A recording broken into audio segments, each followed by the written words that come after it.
Iran America कशीदगी और America की जानिब से जंग की धमकियां, ऐसे में रशिया और ईरान की आला क़यादत के दरमियान एक अहम मुलाकात हुई है। इस मुलाकात में क्या हुआ, जंग के बारे में क्या बातें हुई, रशिया की जानिब से ईरान को क्या लॉजिस्टिक्स दी जाएंगी, इसी बारे में आमिर रज़ा से बात करते हैं। आमिर भाई, एक बड़ी अहम मुलाकात हुई है, ये मुलाकात किसके दरमियान हुई और इसमें क्या हुआ? देखिए, सबसे पहली बात तो ये है कि इस वक्त वाकई जंग की सूरत हाल है, और अगर ईरान को किसी जानिब से ठंडी हवा आती है तो वो ये रशिया है, जहाँ से ठंडी हवा उसको मिल सकती है, यानी उसको प्रोटेक्शन मिल सकती है। या यूरोप और अमेरिका का जो इत्तेहाद है इस वक्त ईरान के ख़िलाफ़ बन रहा है, क्योंकि इसमें फ़्रांस और जर्मनी भी शामिल हो गया अमेरिका के साथ। ये शायद आपके लिए नाजरीन के लिए ख़बर है, आपके लिए तो नहीं, नाजरीन के लिए ख़बर है कि फ़्रांस और जर्मनी ने भी अमेरिका का साथ देने का ऐलान कर दिया है। ऐसे में ईरान की सुप्रीम कौंसल सिक्योरिटी कौंसिल के जो अली रिहानी हैं, उन्होंने मुलाकात की है, और इस मुलाकात की कंफर्मेशन जो है क्रेमलिन से जारी हुई है। यानी क्रेमलिन उनका सरकारी, आप समझें कि उनके सरकारी जो सदारती महल है, वहाँ से जारी की गई है। व्लादिमीर पुतिन के साथ ये मुलाकात हुई है, और सिर्फ ये मुलाकात उन 24 घंटों के बाद हुई है जिसमें मैंने कहा था कि रशिया और ईरान में $25 बिलियन का एटमी मुआहदा हुआ है। ज़बरदस्त। ये न्यूक्लियर मुआहदा जो था $25 बिलियन का है, और इस $25 बिलियन के साथ वो एटमी रिएक्टर्स जो है वो तमीर करेगा, और उसका पहला रिएक्टर जो है इस वक्त हार्जिमान में जो उसका सूबा है ईरान का, वहाँ पर उसने काम का आगाज़ भी कर दिया। तो इसलिए मैंने ये बात आपको आपके साथ ही व्लॉग में बताई थी कि मुझे अंदेशा ये है कि रशियर्स और चाइनीज़ जो हैं वो साइंटिस्ट इस वक्त मौजूद हैं, और ईरान का बड़ी तेज़ी के साथ दिफाई निज़ाम जो है उसको मुतहर्रिक किए हुए हैं। ये निज़ाम जो है इसके पीछे रशिया है। और आप ये बात ज़रा जहन में रखें कि ऐसी जंग की सूरत हाल में जिस वक्त अमरीकी बहरी बेड़ा मौजूद है, डोनाल्ड ट्रंप धमकियाँ लगा रहे हैं, मसूद पज़ेश्कियान और अब्बास अराग़ची जो है वो उसके ऊपर धमकी के ऊपर धमकी लगा रहे हैं, जो भी आप करें धमकी पर धमकी लगा, यानी दोनों तरफ से रद्द अमल दिखाया जा रहा है। ऐसे में व्लादिमीर पुतिन का एक मुल्क की सिक्योरिटी कौंसिल के सरबराह से मुलाकात करना, ये किसी प्रेसिडेंट से मुलाकात, सुप्रीम कमांडर से मुलाकात नहीं है, ये फौजी सिक्योरिटी कौंसिल से मुराद उनकी, इसी तरह समझे उनके आर्मी चीफ ने मुलाकात की है, यानी उनके फील्ड मार्शल ने मुलाकात की है। आप इसको इस एंगल से लें तो ये इसमें क्या बाहमी तल्लुकात पर बात हुई होगी, क्या कोई तजारत, कोई गंदम का लेन देन हुआ होगा या तेल का लेन देन मामलात पर ही बात हुई इस पर न्यूक्लियर मामलात पे बात हुई होगी। जो मैं ये $25 बिलियन है, आपको अंदाज़ा है कि ये $25 बिलियन रूबल्स में कितने बनते होंगे, और ईरानी अगर तुमन में देखे जाएं या दरहम में देखे जाएं तो क्या, रियाल में भी देखे जाएं तो क्या बनते होंगे। $25 बिलियन रशिया के लिए बहुत बड़ी, समझे कि उसके लिए उसकी मईशत के लिए बड़ी ज़रूरी है, क्योंकि वो एक जंग लड़ रहा है, ऑलरेडी वो इस एक जंग में इन्वॉल्व है, लेकिन इस जंग में अब रशिया आ गया है। इस एक मुलाकात में इस एक सतर की ख़बर ने पूरी दुनिया को इस वक्त हिला के रखा हुआ है।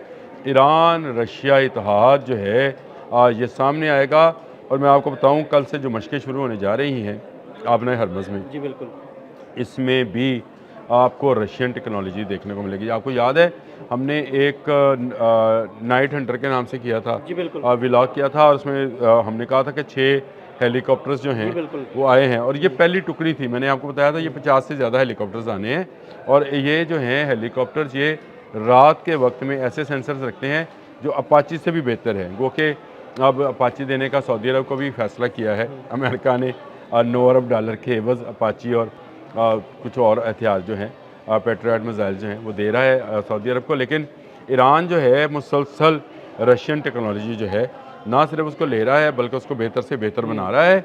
और आपको ये 2 रोज़ा मशक़ें जो कल से जिनका आगाज़ होगा, इसमें भी आपको नज़र आएगा कि रशिया खुलकर सामने आया है। ये एक मुलाकात और ये 2 सतर की 3 सतर की ख़बर जो जारी की गई कि ये मुलाकात हुई, और उसमें मशरिक़ वस्ता की मौजूदा सूरत हाल पर तबादला ख्याल किया गया। आमिर भाई, रशिया खुलकर सामने आ गया। अगर रशिया के लोग इस वक्त ईरान में मौजूद हैं या चाइना के लोग ईरान में मौजूद हैं, तो अमेरिका के लिए क्या पैगाम है, और क्या उनकी मौजूदगी में अमेरिका ईरान पर हमला कर सकता है? कर सकता है। अगर आपने मुझसे सवाल किया है तो इसका जवाब ये कर सकता है। लेकिन अगर कर सकता है तो इसका मतलब है कि सीधी दुश्मनी चाइना और रशिया से भी शुरू हो देखिए, जाएगी। अमेरिका इस वक्त एक बड़ी एटमी जंग को हवा दे रहा है, ये समझना चाहिए। वेनेजुएला में भी तो चाइनीज़ और रशियंस जो थे वो काम कर रही थी, कंपनीज काम कर रही थी, तो चाइनीज़ और रशियन मौजूद थे, तो उसके जवाब में उसने किया। अब रात उसने ये कहा, डोनाल्ड ट्रंप ने, कि वेनेजुएला से बड़ा बहरी बेड़ा जो है, हाँ या जी, फ्लोटिला, फ्लोटिला कहते हैं मुख्तलिफ कश्तियों के कम्बिनेशन को। फ्लोटिला से मतलब लोग को समझाना भी ज़रूरी है कि समुंदर में तैरते हुए मुख्तलिफ अनवाओ अक़साम की कश्तियों के ग्रुप को एक फ्लोटिला बड़ा कहते हैं, काफिला या एक बड़ा ग्रुप होता है। इसको फ्लोटिला कहते हैं।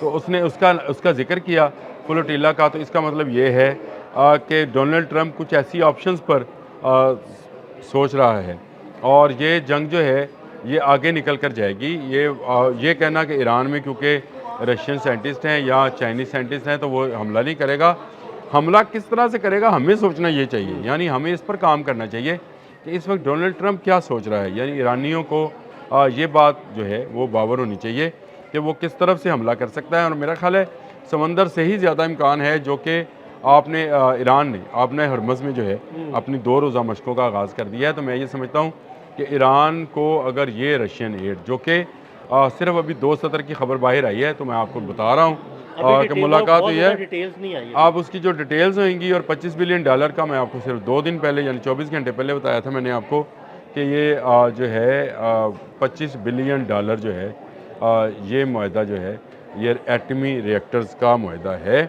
और एटमी रिएक्टर से मुराद ये है कि उससे बिजली बनाई जाएगी। आपका ख्याल हमारा ये है, आपका ख्याल है कि बिजली बनाई जाएगी, अमेरिका लेकिन क्या बनाया जाएगा? क्या बनाया जाएगा और क्या बनाया जा चुका है, ये बड़ा सवाल है कि क्या बनाया जा चुका है, और क्या ये मुआहदा ऐसे वक्त में सामने आया है जब अमेरिका सर पे चढ़ा हुआ है, और ऐसे वक्त में सामने आया है जब ईरान अपनी फौजी मशक़ें कर रहा है, ऐसे वक्त में सामने आया है जब दुनिया एक बड़ी जंग के दहाने पर पहुंची है, जिस पर अमेरिकन सदर डोनाल्ड ट्रंप रोज़ाना पेट्रोल छिड़क रहे हैं, और ये पेट्रोल का छिड़कना जो है ये उनकी अपने लिए भी ख़तरा साबित होगा। देखें, वो कहते हैं कि आपका वेनेजुएला में आपने कब्ज़ा किया, आपका भरम बाकी रहा कि आप भाई दुनिया में ताकतवर हैं, लेकिन अब आप ये कहें कि हर जगह से रशिया और चाइना जो है वो आपको रास्ता देंगे, तो ये मुश्किल है, क्योंकि ये मिडल ईस्ट है, एशिया का मिडल, और चाइना भी इसके एक तरफ है, रशिया भी इसके एक तरफ है। तो यहाँ पर आपको अपने घर के अंदर तो अगर वो करने दें कार्रवाई, तो मेरा ख्याल है फिर रशिया और चीन को जो है वो अमेरिका की इताअत कबूल कर लेनी चाहिए और उसकी ग़ुलामी में चले जाना चाहिए। ये होने वाला नहीं है। ईरान के रास्ते अमेरिका को मारा जाएगा, और जिस तरह से अफ़गानिस्तान के रास्ते रशिया को मारा गया था, ये मेरा ख्याल है। आमिर भाई, मुझे लगता है कि ये अब अमेरिका को फंसाने की पूरी चाल है जो रशिया और चाइना मिलकर तैयार कर रहे हैं। वो खुद फंस रहा है, वो आहिस्ता आहिस्ता फंसता चला, धंसता चला जाएगा इस रेत में जो कि मिडल ईस्ट में मौजूद है। उसकी बुनियादी वजह यह है कि आप अगर एक के बाद एक ममालिक पर इस तरह से फ़ौजी नवीद का कब्ज़ा कर लिया, देखिए बाकी कब्ज़े जो आपके हैं वो तजारती पैमाने पे हैं, किसी से तेल लेना देना, किसी को असला देना लेना, ये और चीज़ है। लेकिन अगर आप फ़ौजी ताकत का इस्तेमाल करना चाहेंगे तो फिर आप याद रखें कि जाना तो आपको इराक़ से भी पड़ा था और जाना आपको अफ़गानिस्तान से भी पड़ा था। तो ये जाना जो है आपका ठहरा हुआ है। चाइना और रशिया इंतज़ार में है कि अमेरिका को किसी ऐसे मुल्क में फंसाएं जहां उसको वो मार पड़े जिस तरह से रशिया के USSR के टुकड़े होकर वो सिर्फ रशिया रह गया, इसी तरह से USA भी जो है ये भी चंद रियासतों में तकसीम हो जाए, यानी मुआशी तौर पर भी उसको नुकसान हो और फ़ौजी ताकत के हवाले से भी उसको नुकसान हो। तो मेरा नहीं ख्याल कि ये ईरान जो है एक ऐसी मीठा लॉलीपॉप है जिसको आराम से डोनाल्ड ट्रंप जो है अपने मुंह में रखकर चूसते रहेंगे। ये उनके लिए कांटों भरा एक फल होगा जिसको ना वो चबा पाएंगे ना उगल पाएंगे, और रूस और चीन मिलकर ईरान में अमेरिका को सज़ा देंगे, याद रखें। बहुत शुक्रिया आमिर रज़ा जी। बिल्कुल, आमिर रज़ा ने बड़ी तफसील के साथ इस सारे मामले पर रोशनी डाली और ये भी बताया कि दरअसल इस मुलाकात का मकसद क्या था। अदील अहमद और आमिर रज़ा को इजाज़त दीजिएगा। अल्लाह हाफ़िज़।